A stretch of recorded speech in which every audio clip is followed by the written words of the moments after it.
As someone in their 20s, I want to share 3 things with you that I have learned.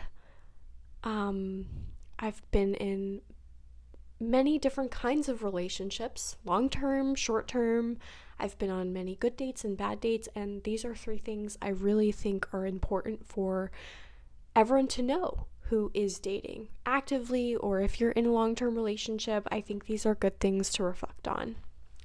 The first one is that you are never too much. You're never asking too much.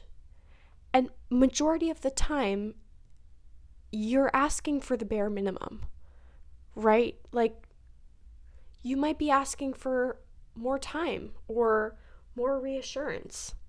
And I have something in my eye. Great timing. You're not asking for too much. It's not unreasonable to want someone to voice how they feel about you every once in a while.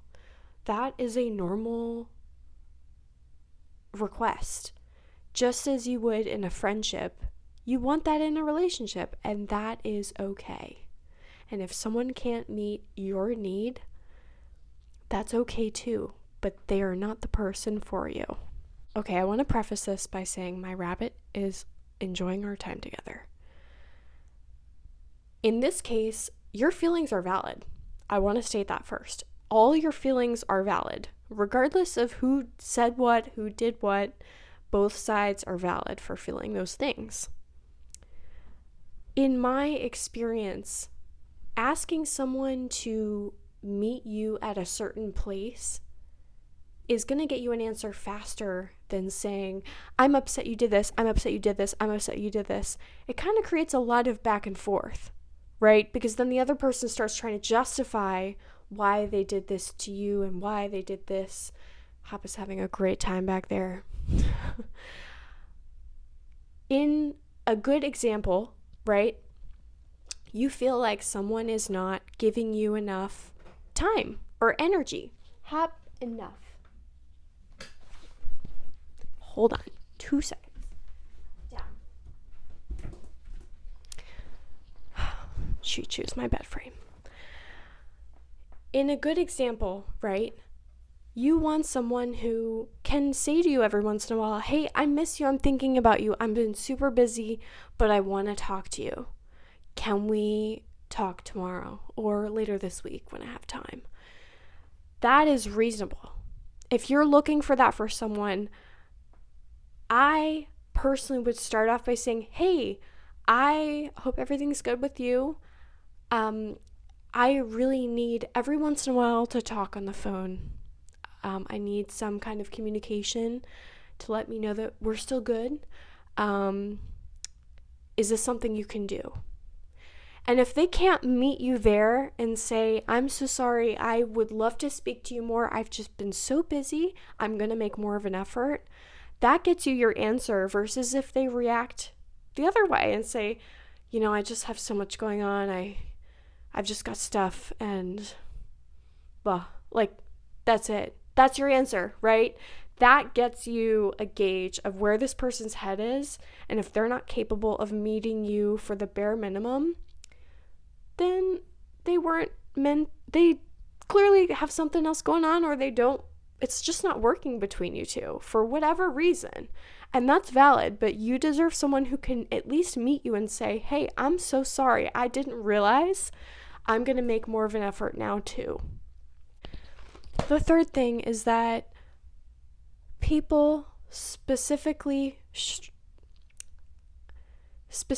men, but women do this as well, we want someone who will fit in a box. In our minds, we have an idea, most likely, of what qualities or personality types or specific things that this person would have, and we want to try to fit the next person we're dating into this box. It doesn't matter what you do for a person. It doesn't matter the acts of service or the words that you use, any sort of love language that you show them, and as much as you tell them who they are and they know who you are, people are still going to want you to fit into a narrative that works best for them. And you have to find someone in dating, in life, you have to find a partner that allows you to be the shape that you are, right? Without changing your edges or the texture or the size. You have to find someone whose shape kind of matches yours. And if it doesn't match, they're able to be more malleable over time and be able to shift with you. That is so valuable, and that is how long-term successful relationships work. You have to find someone who is willing to shift with you over time. Naturally, we change. As human beings with complex personalities and likes and dislikes, our tastes change over time. Just like our taste buds when we were kids are different than our taste buds now. Like, I didn't like pickles when I was kids, but I love pickles now. And just like I like pickles now, I might not like pickles in 20 years. And that's very valuable. But you need someone who will also be flexible and be able to shift with you through all the life changes and all the difficult things that happen. Because in the beginning stages of dating, those are supposed to be the easy parts, right? Those are supposed to be the times when everything is just so good because you don't have any adversity yet. In the beginning stages of dating, in the first couple months, 6 months, a year even, you're not dealing with living together and having the water main at the house break. What are we going to do about that? You're not dealing with the loss of a pet or a loved one together, right? You're not dealing with, most cases, you're not dealing with those things in the beginning. So everything should be predominantly smooth. And if it's not, maybe it's just not working. Ladies and gentlemen, that is the 3 things that I have learned up until my ripe age of 24 and a half years old. I hope that you enjoyed this video. This was very impromptu while my rabbit chews the baseboard under my bed. I don't know if you can hear it.